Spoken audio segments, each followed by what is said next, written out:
Good afternoon students. 12th class unit second में आज ये वीडियो लेक्चर रहेगा एबनॉर्मल मोलर मास के बारे में। एबनॉर्मल मोलर मास, देखिए, सॉल्यूट मस्ट नॉट डिसोसिएट और एसोसिएट इन सॉल्यूशन। सॉल्यूट ना ही तो डिसोसिएट होना चाहिए, टूटना चाहिए, और ना ही एसोसिएट होना चाहिए, जुड़ना चाहिए सॉल्यूशन में। Otherwise abnormal molar mass is obtained. अगर ऐसा होता है तो सॉल्यूट का एबनॉर्मल मोलर मास ऑब्टेन्ड होता है। जो मोलर मास सॉल्यूट का रहेगा वो नॉर्मल केस में नहीं रहेगा, या तो वो इंक्रीज होगा या फिर डिक्रीज होगा।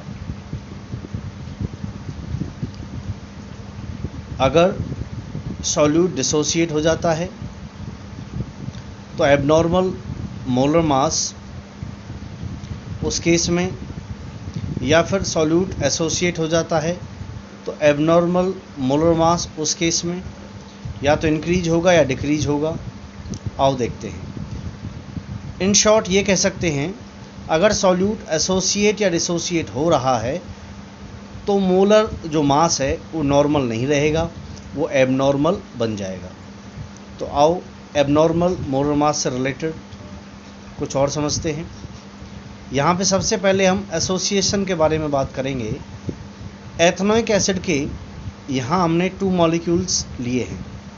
CH3COH के 2 मॉलिक्यूल्स हमने यहाँ पे एथेनोइक एसिड के लिए हैं। एथेनोइक एसिड का जो मोलर मास होता है नॉर्मल केस में वो 60 होता है।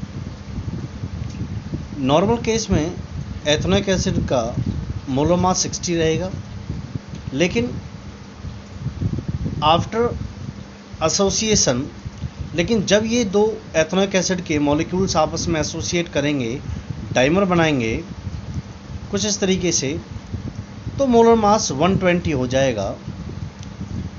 मोलर मास डबल हो जाएगा।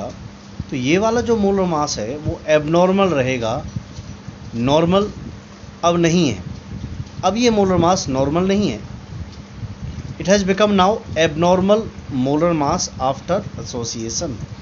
इसी एबनॉर्मल मोलर मास के बारे में हम बात कर रहे हैं। देखिए, NaAN, समझिए इसको क्या है। यहाँ पर N सिंगल मॉलिक्यूल्स हैं। सिंगल मॉलिक्यूल्स करके ये बहुत सारे हो सकते हैं, ये 2 हो सकते हैं, 10 हो सकते हैं। सिंगल मॉलिक्यूल कर ये नंबर N तक हो सकते हैं, राइट। अब ये सिंगल मॉलिक्यूल है, 1 मॉलिक्यूल है, मीन्स ये जितने भी थे, सपोज 10 थे या मे बी 20 थे, ये इन सभी की पावर अब 1 के अंदर है।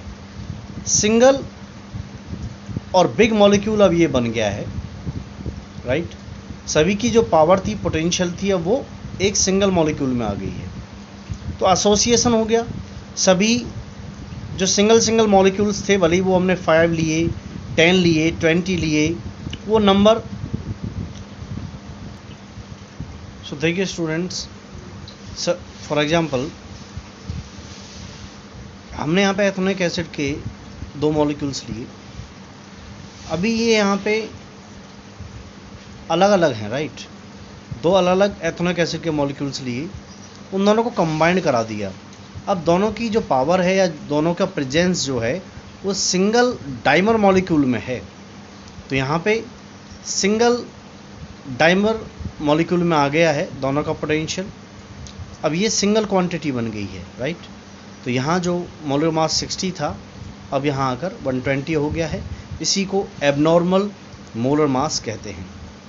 देखिए, total number of molecules becomes less. इस प्रक्रिया में, इस प्रोसेस में, एसोसिएशन वाले केस में टोटल जो नंबर है मॉलिक्यूल्स का वो कम हो जाता है। यहाँ वो 2 थे, यहाँ आते आते वो सिंगल डाइमर बन गया है, अकेला सिंगल क्वांटिटी बन गया है, राइट।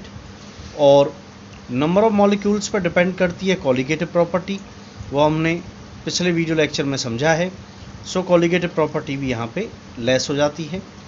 लेकिन कॉलिगेटिव प्रॉपर्टी का उल्टा होता है मोलर मास, तो यहाँ पर मोलर मास इंक्रीज हो जाएगा। टोटल नंबर ऑफ मॉलिक्यूल्स और कॉलिगेटिव प्रॉपर्टी यहाँ डिक्रीज होते हैं, लेस हुए हैं। कॉलिगेटिव प्रॉपर्टी का उल्टा होता है मोलर मास, वो यहाँ इंक्रीज होगा। डिसोसिएशन ऑफ सॉल्यूट मॉलिक्यूल्स, यहाँ सॉल्यूट मॉलिक्यूल्स का डिसोसिएशन समझते हैं। देखिए, एक साल्ट लिया KCl पोटाशियम क्लोराइड, जिसका मोलर मास होता है 74.5। यहाँ आप देख सकते हो, अगर KCl के आगे कुछ भी नहीं लिखा हुआ है तो 1 मोल, ये कितना है 1 मोल काउंट किया जाएगा। और डिसोसिएट होने के बाद, टूटने के बाद, ये K positive plus Cl negative में डिसोसिएट हुआ है, इसके ये आयंस बन गए हैं, हम देख सकते हैं। तो यहाँ पे पोटाशियम आयन भी 1 मोल रहेगा और क्लोराइड आयन भी 1 मोल रहेगा। It means number of particles increase हो गए हैं। यहाँ नंबर ऑफ मोल्स 1 थे टूटने से पहले, और टूटने के बाद नंबर ऑफ मोल्स डबल हो गए हैं। So total number of particles या मोल्स क्या है, इंक्रीज हुए हैं, तो कॉलिगेटिव प्रॉपर्टी भी इंक्रीज होगी। लेकिन इसका उल्टा होता है मोलर मास, वो यहाँ डिक्रीज हो जाएगा। और ये मोलर मास जो डिक्रीज हुआ है वही क्या है, एबनॉर्मल मोलर मास।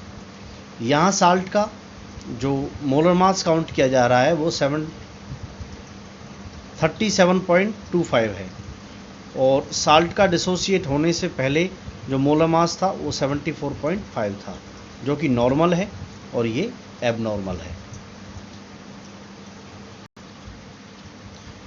इसमें आगे बात करते हैं वेंट ऑफ फैक्टर के बारे में। वेंट ऑफ फैक्टर जिसको हम स्मॉल आई से शो करेंगे। क्या है वेंट ऑफ फैक्टर? ये एक रेशो है normal molar mass to the observed molar मास।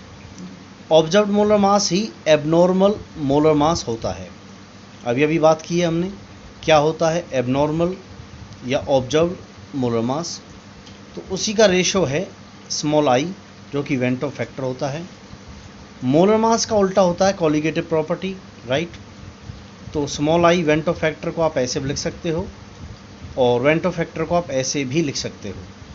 अगर कॉलिगेटिव प्रॉपर्टी की टर्म में लिखोगे तो उल्टा होता है वो मोलर मास के। तो जहाँ मोलर मास के लिए यहाँ नॉर्मल लिखा जा रहा है, कॉलिगेटिव प्रॉपर्टी के लिए यहाँ पे ऑब्जर्व्ड लिखा जाएगा। और ऊपर जहाँ मोलर मास के लिए यहाँ ऑब्जर्व्ड लिखा जा रहा है, कॉलिगेटिव प्रॉपर्टी के लिए यहाँ पे नॉर्मल लिखा जाएगा, क्योंकि मोलर मास इन्वर्सली प्रोपोर्शनल होता है कॉलिगेटिव प्रॉपर्टी के। एक और बात, जब ना डिसोसिएशन हो ना ही एसोसिएशन हो तो वेंट ऑफ फैक्टर 1 के बराबर होता है।